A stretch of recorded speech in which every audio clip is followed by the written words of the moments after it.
Musulmans et juifs, c'est insupportable.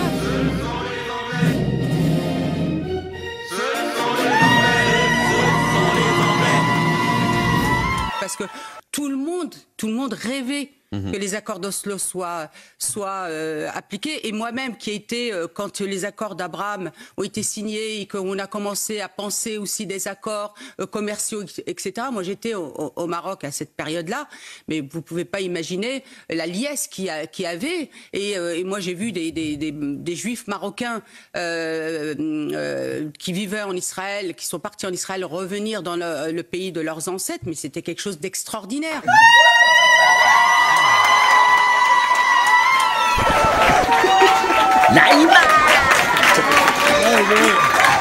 Certains, notamment ces élus de la République, fassent croire qu'il y a une opposition musulman contre juifs. Moi, j'ai soutenu pour que le Maroc même participe régulièrement au concours de l'Eurovision. Donc aujourd'hui, on ne se laissera pas faire. C'est des faiseurs de haine. Et aujourd'hui, j'en appelle aux faiseurs de paix.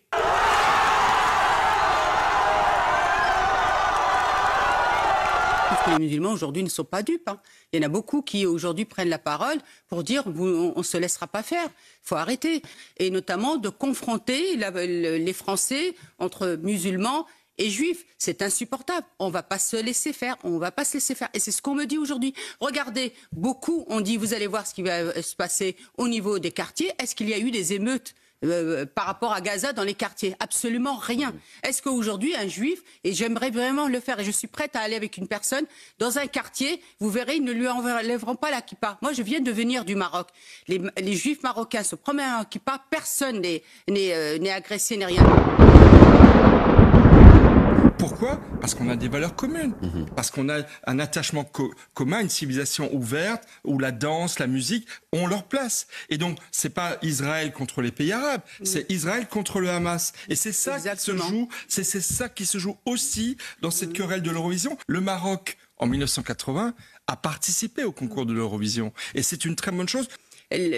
Beaucoup de pays arabes et des pays très importants, les pays du Golfe et notamment le Maroc que vous avez cité, ont quand même commencé à signer les accords d'Abraham, ont été pour les accords d'Oslo. Et on peut regretter, on va peut-être l'aborder tout à l'heure, Thierry, que ces accords d'Oslo, justement, Netanyahou se soit assis dessus, parce que avec son aile au niveau des suprématistes, des colons juifs, et à qui il a permis aussi cette colonisation en Cisjordanie, et du coup il a laissé aussi entre guillemets faire le Hamas. En tout cas, le Hamas en a profité.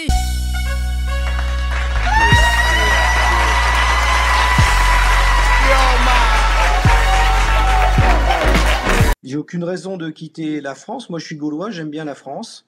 Et je me défendrai, enfin, je me mettrai s'il faut toujours en avant pour pouvoir continuer à défendre cette merveilleuse nation. Naïma, rapidement.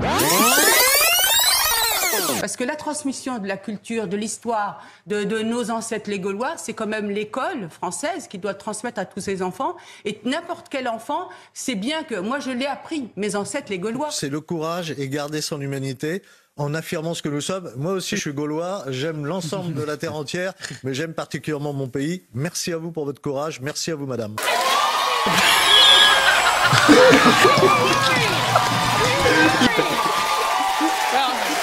L'une de mes chansons préférées. Ce sont les Anglais.